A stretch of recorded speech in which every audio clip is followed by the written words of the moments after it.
Bali kusikia maombi yetu, nena pamoja na kila mmoja wetu katika ibada hii ya Ijumaa Njema, kwa jina la Mungu Baba, Mwana na Roho Mtakatifu. Amen. Keti chini tafadhali.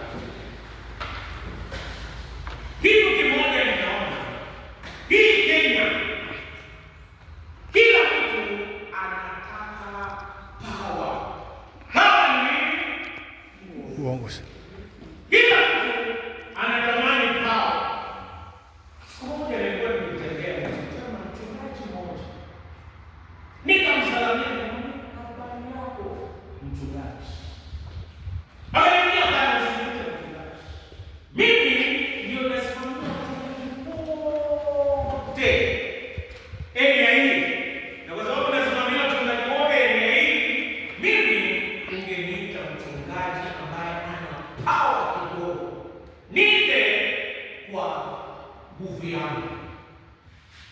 Watu wanahitaji nguvu kwa sababu tunapitia changamoto. Ni wakati watu wanapitia changamoto, kama vile watu walioandikiwa waraka wa Ibrania. Waraka wa Ibrania iliandikwa kwa Wayahudi. Hao Wayahudi walikuwa wanapitia changamoto. Kitu cha kwanza, walikuwa wameteswa kwa sababu ya imani. Kitu cha pili, wakajaribiwa kurudi kwa imani yao ya zamani. Hata siku hizi kuko na watu wanajaribu watu wa Kristo warudi kwa tamaduni ya Wakristo, tamaduni ya Kikristo. Hata siku hizi tunaona maambulizi yao na kazi, watu wanatafuta power kila mahali. Lakini leo Ijumaa Njema, nataka kuambia kuhusu power, nguvu ambayo ni Mungu. Leo nataka kuhubiri kuhusu nguvu kwenye msalaba. Power in the cross. Yaani niwaambie, hii dunia, nguvu ambayo inadumu sio ya pesa. Juzi niliwaambia hadithi ya Alexander the Great. Alexander the Great aliconquer the whole world at 32 years. Miaka 32 alikuwa amekonka Europe, Afrika na Asia. Alikuwa akitawala. Pesa sio shida, alikuwa na power ya kutosha. Yeye pia alikuwa na mali ya kutosha. Alijenga miji mingi, including ambayo inaitwa na jina yake mpaka sasa, inaitwa mji wa Alexandria kule Misri. Yeye alikuwa na mamlaka, alikuwa na pesa. Lakini alipofika miaka 32 akapatwa na ugonjwa na hakupona.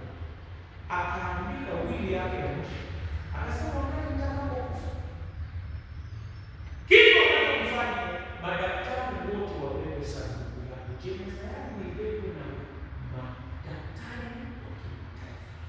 Kitu cha pili, wakati nitakapokuwa nikipelekwa kaburini, watupe fedha. Nikienda kuambia watu hakuna kitu nitapewa. Kitu cha tatu, akawaambia mimi mkono yangu mtoe nje ya sanduku muiweke nje, ili kuonesha siendi na chochote. Wewe ndio alikuwa Alexander the Great. Alijua mamlaka yake kwa cheo, haiko kwa fedha. Yeye angestahili kugundua kuna mamlaka zaidi ya yote. Hii mamlaka ni mamlaka ya msalaba. Kuna nguvu kwenye msalaba. Jambo la kwanza, hili kitabu cha Waebrania ambaye alikuwa Wayahudi kuwakumbusha kwamba Kristo ni afadhali kushinda zile zingine zote za tamaduni na makuhani wao. Hivyo vitu vitano nataka niwaambie ambayo inadhihirisha kuna nguvu kwa msalaba. Jambo la kwanza, kuna nguvu kwa msalaba ya kubadilisha mtu ndani. Kubadilisha nje, mtu anaweza kubadilika nje, lakini kubadilika ndani, inward transformation, inahitaji nguvu ya msalaba. Kulikuwa na jamaa mmoja alichukua nguruwe akaosha na omo ile powerful, akaosha nguruwe, akavalisha nguruwe suruali, akavalisha nguruwe yake shati, akaifunza kucheza keyboard.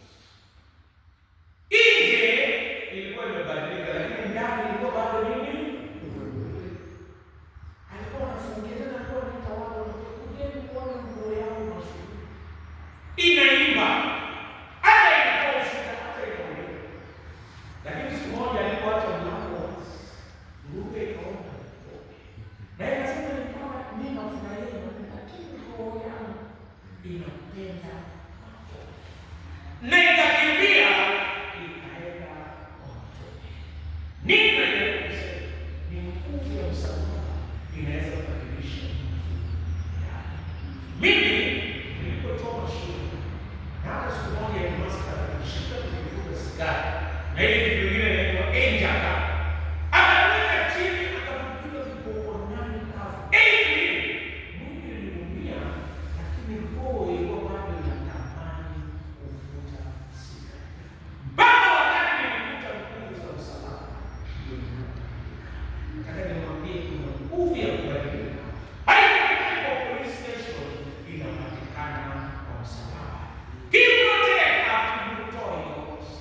Una nguvu ya msalaba ili mtu abadilike ndani. Jambo la pili, kuna nguvu ya msamaha kwenye msalaba wa Yesu Kristo. Tunaishi dunia ambayo watu hawasameheani. Sijui kama umeona siku hizi mtu akikosea mtu ni kuua. Wasichana wengi wameuawa sana. Na hata juzi wengine wa MTC haiwao kwa sababu watu hawana msamaha. Tunaishi na very unforgiving world. Je, tunataka watu msamaha? Nataka nikwambie kila mtu anataka kulipiza kisasi. Wazee wa mama. Siku moja nilipiga hadithi nikasema kulikuwa na mama mmoja alikuwa akifukuzwa na bwana yake mpaka. Alipokuwa akikimbia akaona kuna shimo mbele. Akaambia bwana yake, kama unanifukuza uko na shimo mbele. Na iko na mchoko, ukianguka hapo hautapona tena, ni mrefu. Akaulizwa mama, wangapi wanaweza sema kama huyu? Ndio anaambia bwana mchungaji, kama ni mimi ndaruhusu aingie ndani, alafu nianze kufunika. Nianze kufunika aende kabisa. Tunaishi kwa dunia ambayo haina msamaha. Lakini nashukuru kwa msalaba wa Yesu Kristo alisulubiwa na wezi wangapi? Mwingine akasema kama wewe ni mwana wa Mungu jiokoe na uokoe. Unajua kuna watu wako karibu na Yesu Kristo na wanakosa msamaha. Mita moja lakini alikosa msamaha. Ule wa pili akasema Yesu ulikomboa. Hata hakubatizwa. Yeye aliomba msamaha. Hata hakuhudhuria ibada yoyote. Alisema tu Yesu ulikomboa. Na kwa sababu kuna nguvu ya msamaha kwenye msalaba, Yesu akamwambia amini na kuamini. Leo utakuwa na mimi. Ukipata msamaha, umepata tikiti ya kwenda mbinguni. Bwana asifiwe. Unajua watu wanataka tikiti, watu duniani wakiondoka hawaondoki na amani. Hawaondoki na shamba, unaondoka na tikiti ya kwenda mbinguni au ya kwenda pengine. Nguvu ya msamaha kwenye msalaba. Mimi narudia kusema ni vizuri kusamehe. Usibebe yote, samehe hata kama umekosea kwa mwanadamu, samehe. Unajua kuna mambo mengine hawasamehi bwana. Na nani wanasoma utatu? Ni Bwana na wewe. Wewe utaimba tu Bwana Yesu atakuja. Vumi au dunia mpaka ugani. Na ukiletea wana mwingine anaangalia sura yako au ugani, wengine hawajali sura yako. Anajali kudunia tanafika. Anasema mimi usiku anasema wewe unaendelea ku. Wewe dunia samehe. Kuna watu wanakosea samehe. Na Biblia kwa sala ya Bwana inasema usamehe kama vile tunavyo samehe. Kuna nguvu ya msamaha kwenye msalaba. Jambo la tatu, kuna nguvu ya maombi kwenye msalaba.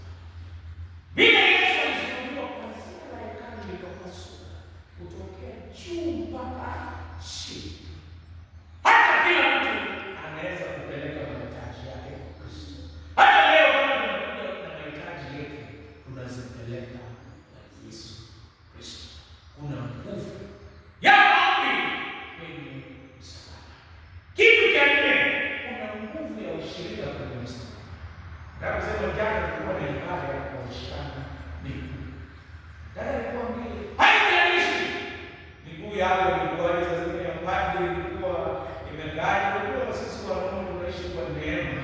Sasa zingine kuangalia sana, ikifika asubuhi tunasema mbele na endelea.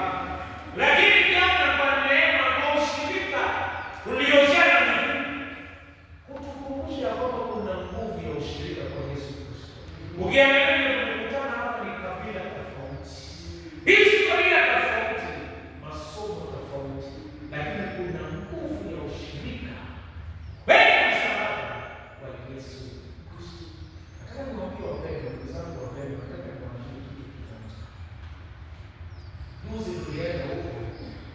Masaba. Masaba ni kubadilika yuko. Na mfuko kwa wapi hapo sawa sana. Kuna nyama ya kuku peke yake. Akuli maragwe ni aliria.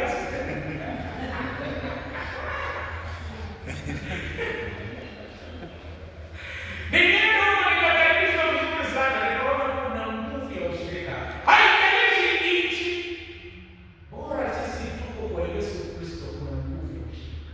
Ninaomba tuzidi kushikilia ushirika wetu. Hata kwa Yerusalemu, tena ushirika wako.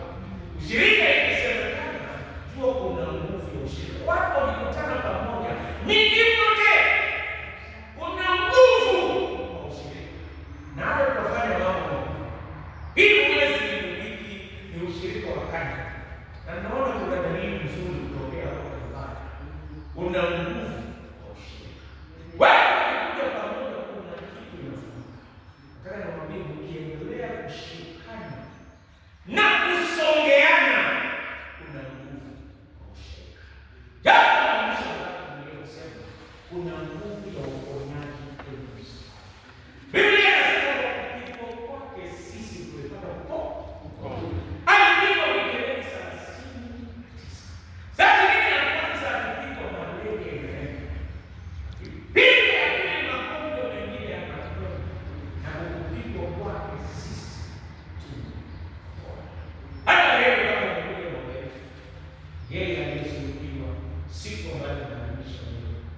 Wapi?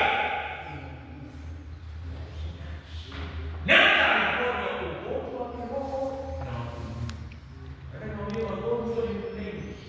Mengine ni kusamehe. Mengine ni kuwa na uvivu. Na mengine ni kusumbuka juu ya maneno ambayo hauwezi kutoa. Naomba uponye leo katika jina la Yesu Kristo. Hata Kenya kuna ugonjwa wengine ya matusi, kila mtu anatusi. Ni pendo sana ndio watu wanaweza kupona na waongee. Mungu wa amani. Unahitaji nguvu zilizo kwa msalaba. Kama unahitaji, simama tuombe pamoja nao. Sasa hiyo unahitaji moja kati ya hizo, kubadilishwa ndani, msamaha, maombi, ushirika na pia uponyaji. Kama unahitaji moja kati ya hizo, simama ndani ya msalaba. Hatununui, hatupati mbegu. Nguvu ya msalaba ni bure. Nena kujia kila mtu kwa imani. Tupokee nguvu hizo kwa imani. Kwa jina la Mungu Baba, Mwana na Roho Mtakatifu. Amen. Baba Mwenyezi na mwenye rehema, kubali kusikia maombi yetu. Utusaidie tupokee nguvu zilizo ndani ya msalaba. Nguvu ya uponyaji. Nguvu ya kubadilisha ndani. Hata nguvu ya kuweza kupata msamaha na